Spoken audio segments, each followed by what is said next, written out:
Ce dimanche en Formule 1, un nouveau clash entre deux pilotes déclenche une guerre sur les réseaux sociaux entre des débiles incapables de s'écouter en cherchant à humilier leur interlocuteur.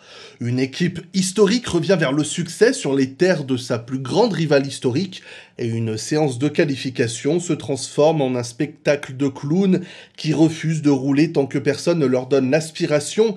Un honteux spectacle jamais vu en Formule 1 depuis le Grand Prix de Monza de l'année dernière. Et de l'année d'avant. Et de l'année d'encore... Ce dimanche en Formule 1, c'était aussi le second week-end sprint et je continue d'être un vrai sceptique.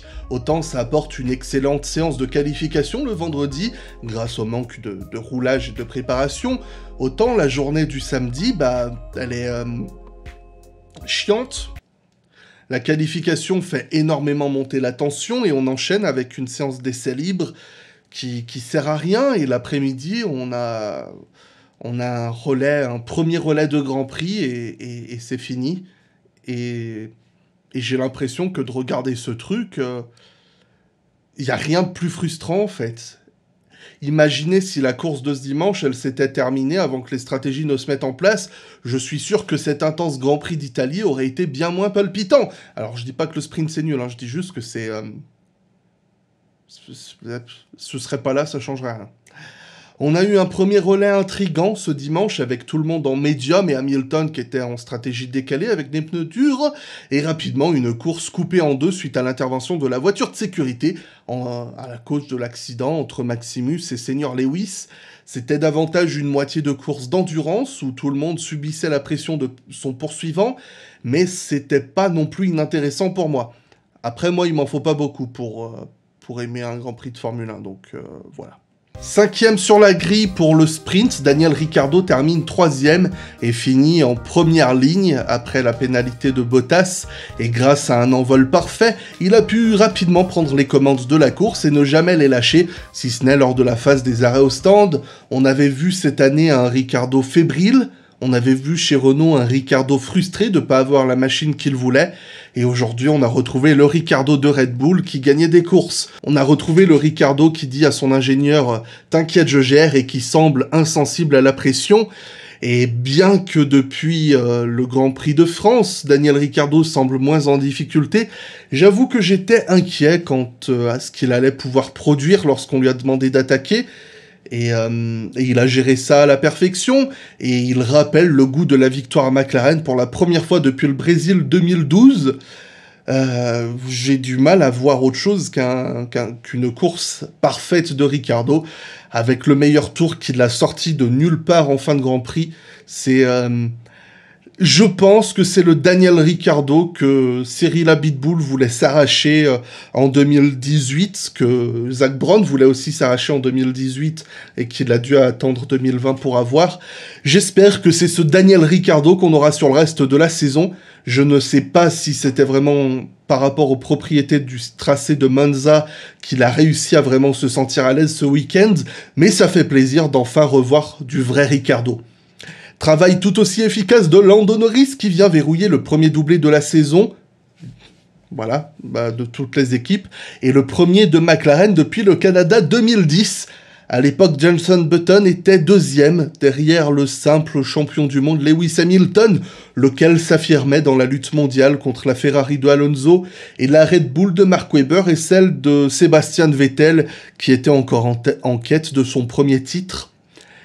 C'était il y a longtemps. En dépassant Hamilton au départ du sprint, Daniel Ricciardo en profitait pour dépasser Lando Norris, et lors de la course, Lando Norris s'est fait dépasser par Hamilton également au départ, mais il a vite repris la place lors de la chicane suivante, et après cela, il s'est bien protégé d'éventuels assauts de la Mercedes, jusqu'à ce qu'il perde définitivement l'efficacité de ses pneus médiums, et il s'est arrêté dans la foulée juste après avoir été dépassé.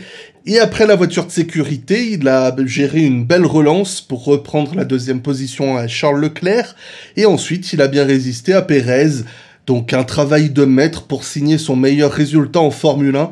Mais si je pense ne pas avoir beaucoup d'autres louanges sous le coude pour les pilotes McLaren, je vais essayer d'en trouver pour essayer d'en glisser un petit mot à celui qui était moqué et insulté lorsqu'il a rejoint l'équipe fin 2016.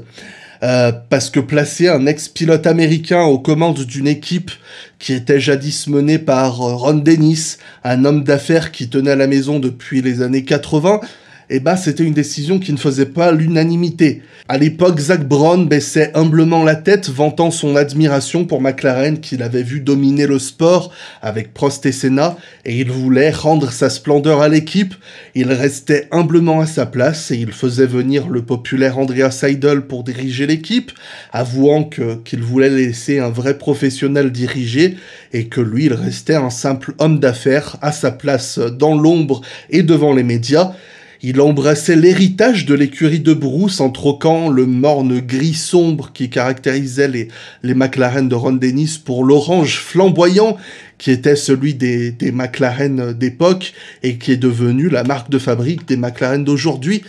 Et il a pris également des décisions controversées comme celle de promouvoir un jeune Lando Norris ou changer de motoriste à tout va. Je n'oublie pas l'effet que Zak Brown produisait au monde à l'époque, et si je regarde le chemin parcouru jusqu'à ce doublé entièrement mérité grâce au rythme de ses voitures, je suis obligé de lui présenter mes respects. Il est venu récupérer le trophée constructeur lui-même, et on ne peut pas lui reprocher de ne pas avoir mis un autre membre de l'équipe en lumière sur le podium, car il a grandement mérité de récupérer ce trophée, et c'est un plaisir de le voir si complice de ces deux pilotes, et laisser transparaître quel genre de personnalité porte McLaren. Donc, McLaren revient, j'étais très inquiet il y a encore quelques années, mais maintenant il n'y a plus un doute pour moi. Il m'aura fallu 5 saisons, escalant de la confiance à la croyance, puis l'espoir, le désespoir, et finalement le fatalisme, avant que je ne voie un Grand Prix de Valtteri Bottas chez Mercedes qui m'ait réellement marqué.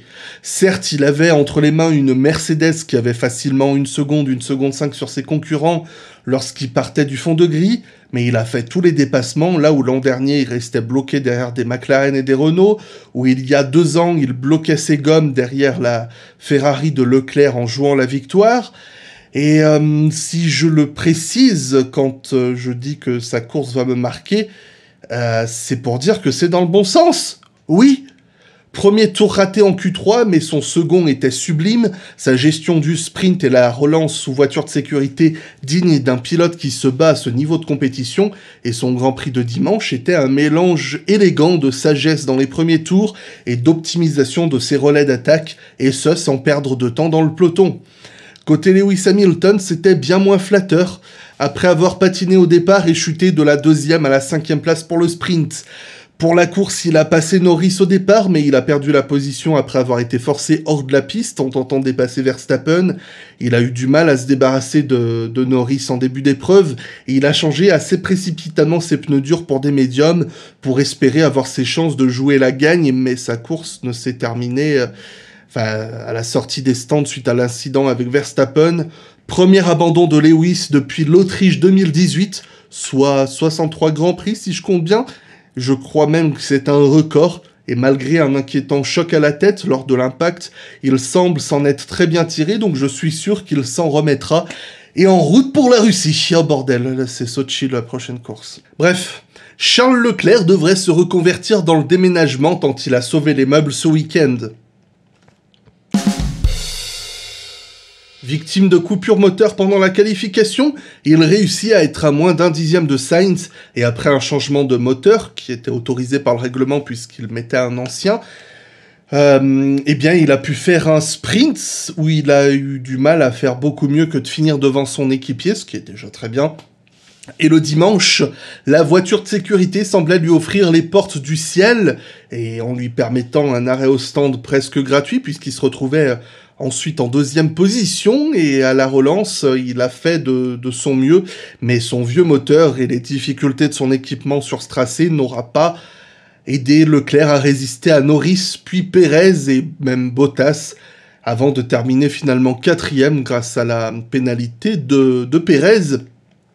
Avec les circonstances, j'ai du mal à y voir autre chose qu'une excellente performance, surtout qu'à côté, Carlos Sainz semblait en difficulté et cassait sa 3e Ferrari en 4 week-ends. Plus ce genre d'incidents se produisent, plus ils peuvent venir affecter le mental d'un pilote qui perd confiance en lui-même et surtout peut développer ce sentiment de culpabilité en rentrant à pied au garage pour pour rendre les clés du carrosse à des mécaniciens qui doivent se dépêcher de le réparer pour l'après-midi. Son sprint était plutôt calme et en course, il a été passé par Giovinazzi au départ, avant que l'Italien ne manque de l'envoyer dehors. Le reste de sa course était assez calme, même un peu trop en fin d'épreuve, où il s'est décomposé et a sombré face à Leclerc, ce qui l'empêchait de profiter de la pénalité de Pérez. Et pour parler de cette pénalité de Checo, qu'il récupère après avoir passé Leclerc en coupant un bout de chicane, j'ai tendance à me dire qu'entre la conciliance et la négligence, il y a un univers dans lequel les commissaires de ce week-end ne voulaient pas tomber. Dans cette chicane étroite, Pérez me semblait avoir bien complété le dépassement avant de couper la chicane pour éviter le contact avec Leclerc. Je pense pas que Pérez ait grandement gagné en coupant ce virage et il n'aurait pas perdu la position en restant en piste, selon moi. Mais bon, c'est le règlement, après tout, la pénalité n'est pas volée, mais j'estime que c'était loin d'être nécessaire. Après quelques courses peu flatteuses, je pense qu'on a eu un bel effort de Checo ce week-end, mais que les circonstances sont à son grand désavantage. En qualification, il est à 6 dixièmes de Verstappen. C'est énorme, mais c'est habituel. Mais quand on sait que Red Bull lui a demandé de sacrifier son tour pour donner de l'aspiration à Verstappen au moment le plus important de la qualif, et qu'on sait qu'à Monza, le gain apporté par l'aspiration, c'est entre 3 et 5 dixièmes, on peut relativiser. En revanche, son sprint était pas glorieux. Il perd une position face à Giovinazzi et Stroll, qu'il a dû repasser en évitant encore une fois une pénalité. Mais en course, il aurait pu récupérer un beau podium, presque miraculeux sans la pénalité. Mais son manque de vitesse face au McLaren et la fatigue de toutes ces luttes lui ont empêché de creuser davantage l'écart. Au drapeau à damier, il sombre en 5e position. Vu les faiblesses de la Red Bull sur ses circuits rapides, la 3e place de Verstappen sur la grille et la 2e au sprint semblait être l'absolu maximum atteignable pour Verstappen. Mais malheureusement, Monza restera l'ennemi du taureau rouge. Avec un envol moins génial que celui de Ricciardo, Maximus était impuissant et on a même laissé McLaren prendre les devants en termes de stratégie. Je vois pas comment, même sans un arrêt raté, Verstappen aurait pu prendre Ricciardo. Mais de toute façon, cet arrêt raté a fait ressortir Verstappen derrière Norris avec tout à refaire et sa course s'est arrêtée au tour d'après lorsqu'il a voulu profiter d'un Hamilton vulnérable en pleine sortie des stands. Pour le dépasser, les deux voitures sont entrées en contact et ce qui semblait être un potentiel podium miracle se transforme en une fin de Grand Prix prématurée avec 3 places de pénalité pour Sochi puisque les commissaires ont décidé que, alors je vais traduire, Verstappen était majoritairement fautif dans l'incident. Alors, qu'est-ce que je pense de cette pénalité ? Eh ben, je vais me permettre de demander l'avis au moi-même il y a quelques mois, lorsque je parlais de la pénalité de Hamilton à Silverstone. Flashback. On a un truc pour faire genre de la harpe et tout pour le Non, on n'a pas. Bah, cut. Hamilton n'était pas au point de corde, il avait de la place à l'intérieur et il est jugé majoritairement coupable. Hamilton est majoritairement coupable. Ça veut dire qu'il y a des parties d'Hamilton qu'on peut pas couper. Mais je me permets ce pathétique trait d'esprit pour naïvement demander au commissaire est-ce que quelqu'un qui est majoritairement coupable mérite 3 places de pénalité pour ce chip ? Parce que dans majoritairement coupable, il y a majoritairement, ce qui veut dire qu'il y a quelqu'un qui est minoritairement coupable, donc qui est aussi un petit peu coupable. Voilà. Et pour ce qui est de ces vibreurs surélevés qui ont un petit peu, même beaucoup, empiré la scène et qui auraient pu très mal finir, on sait que la colonne vertébrale cassée de Sean Gelael à Barcelone l'an dernier à cause de ces boudins qui ont causé l'accident de Sophia Flörsch à Macao en 2018, ou celui d'Alex Peroni en Formule 3 ici même en 2019, on sait que ces incidents n'ont pas eu un taux de mortalité suffisamment intéressant pour que la FIA les remette en question, donc je doute que le mal de crâne de Hamilton suite au contact de sa tête avec une Formule 1 de 700 kg soit digne du moindre intérêt pour les responsables de la sécurité. Donc non, rien ne sert de protester, ils savent ce qu'ils font. Et pour changer du sujet de la sécurité, je suis diablement agacé par ce besoin sanguinaire d'avoir un coupable chaque fois qu'il y a un incident, tant du côté de la FIA, des commissaires, que des passionnés. Oui, je te parle. Non, pas à toi, toi, je sais que t'es raisonnable, voilà, à toi, là.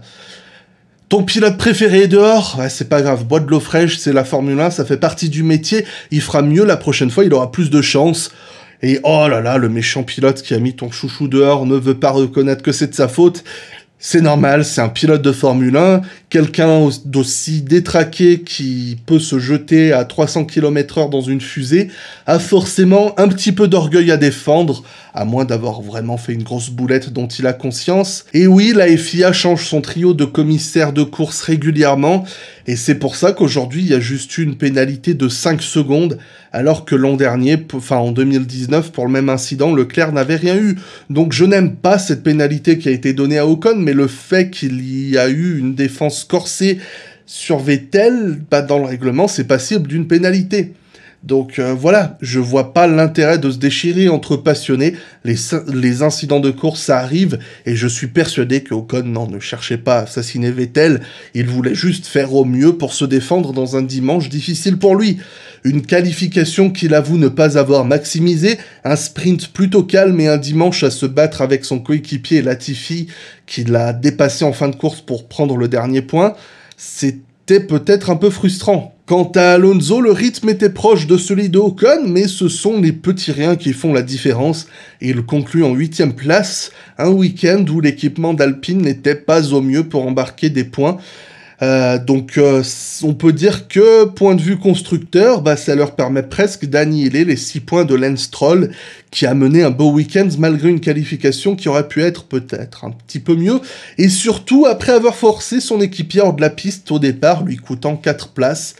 C'est pas très malin ni pertinent quand on se bat à ce niveau de compétition, tant les points sont importants pour Aston Martin, qui a toujours un sérieux retard à combler sur AlphaTauri et Alpine. Et pour ce qui est de Vettel, il n'était jamais loin de Stroll en termes de rythme, mais cet incident au départ qui lui a coûté des places, puis avec Ocon un peu plus tard dans le Grand Prix, bah ça lui a bien ruiné sa course. George Russell semblait en difficulté, tout comme ça Williams, mais cela ne l'a pas empêché de ramener 2 points à Grooves. Dire qu'il y a encore quelques mois, on se disait qu'il n'arriverait peut-être à jamais marquer de points dans une Williams, le voilà avec un podium et 15 unités. 15e au départ du sprint, il a eu un mauvais envol et il a dû repasser Schumacher pour terminer 16e. Et en course, il a bénéficié de la voiture de sécurité pour son arrêt au stand, pour passer Ocon et Latifi.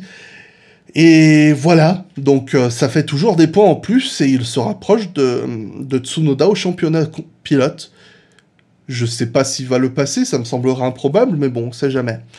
Et j'ai l'impression que Latifi, bah, il aime Monza. C'était un de ses meilleurs week-ends en 2020, peut-être son meilleur de 2021, même si, hélas, le résultat n'est pas en sa faveur. Très proche de Russell en qualif et en course, il était en lice pour des points, mais la voiture de sécurité a joué contre lui et il a perdu des positions face à Ocon et Russell pour terminer 11e, comme l'an dernier. 7e sur la grille, Antonio Giovinazzi n'a pas pris un merveilleux envol pour passer Sainz, mais en sortant de la piste à la seconde chicane, il a oublié qu'il y avait une dizaine de pilotes derrière lui. Il s'est rabattu sur le pauvre Carlos Sainz qui pouvait pas faire grand-chose. Course ruinée à partir de là avec un aileron avant cassé, 5 secondes de pénalité pour retour en piste dangereux et il conclut sa course en 13e position. Mais au final, il s'est bien rattrapé de sa mauvaise course en faisant une seconde Q3 consécutive à domicile et en faisant un bon départ en sprint. C'est pas le plus important au final, mais oui. Quant à Robert Kubica, il n'aura pas réussi à convertir le bon rythme de Alfa Romeo, mais le manque de roulage allait évidemment être un handicap pour un remplaçant, puisque je rappelle, il n'y a eu que 2 séances d'essais libres, dont une seule dans laquelle on pouvait vraiment faire des réglages. Mais son rythme en sprint et en course était louable, offrant quelques batailles intéressantes avec ceux qui passaient par là. Donc voilà, apparemment Kimi Raikkonen est déclaré apte pour revenir à la prochaine épreuve.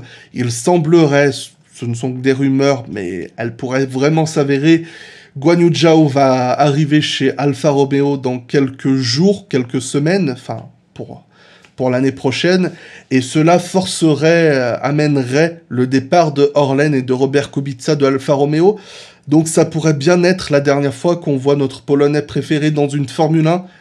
J'espère qu'on les a savourées, ces images. Schumacher semblait en difficulté par rapport à Mazepin, mais il a pu bénéficier d'un tour plus propre en qualif, ce qui l'a placé devant son équipier Kubica en 18e place, mais il a perdu face à eux pendant le sprint à cause d'un départ assez mouvementé, et en course il a encore été une fois victime de son coéquipier, déjà au départ, quand il a abîmé son aileron avant à cause de lui, et à la relance de la safety car où il est venu le percuter en bord de chicane. Donc... un week-end assez difficile à juger pour Schumacher, mais on peut dire que si c'était pas flamboyant, au moins c'était propre. Et donc, Nikita Mazepin, certes, il semble avoir enfin trouvé du rythme dans sa Haas. À présent, il faudrait vraiment qu'il prenne conscience de son environnement en piste, parce que les incidents sur Schumacher, ils sont inacceptables, surtout quand on sait la situation de l'écurie. Et pour conclure, difficile de juger les Alpha Tauri. Pierre Gasly semble avoir fait un nouvel exploit en 6ème place en qualif, mais une micro-touchette avec Ricciardo en sprint a eu de graves conséquences puisqu'il a perdu son aileron avant, ce qui l'a envoyé dans le bac à gravier, et il doit partir des stands pour la course avant de rencontrer un problème mécanique avant le départ. Et quant à Tsunoda, il a vu son temps annulé en Q1, et il est de nouveau resté bloqué, et ensuite il a été impliqué dans un incident au départ de la course sprint avec Kubica. Il a dû changer son aileron avant, et il est bien remonté. La safety car l'a un petit peu aidé, il a dépassé Kubica et les Haas pour terminer 16e, mais il a eu des problèmes de frein avant le départ, donc il n'est pas parti. Voilà. Et je pense m'en arrêter là pour aujourd'hui. C'était une épreuve intense, riche en enjeux, mais avec assez peu d'événements en piste, à part une pluie de pénalités et un nouveau clash entre les candidats au titre, ce qui... à la fois, je suis content parce que ça, on voit d'autres vainqueurs et tout, et en même temps, parfois il faut assister à certaines réactions qui me donnent envie de me barrer. Mais c'est pas grave, toi je t'aime bien, t'es gentil. Merci d'avoir été là, merci de l'éventuel petit pouce bleu que tu auras posé si tu souhaites soutenir cette chaîne, et on se dit à très bientôt. Donc merci YouTube, merci Monza, à vous les studios, bisous.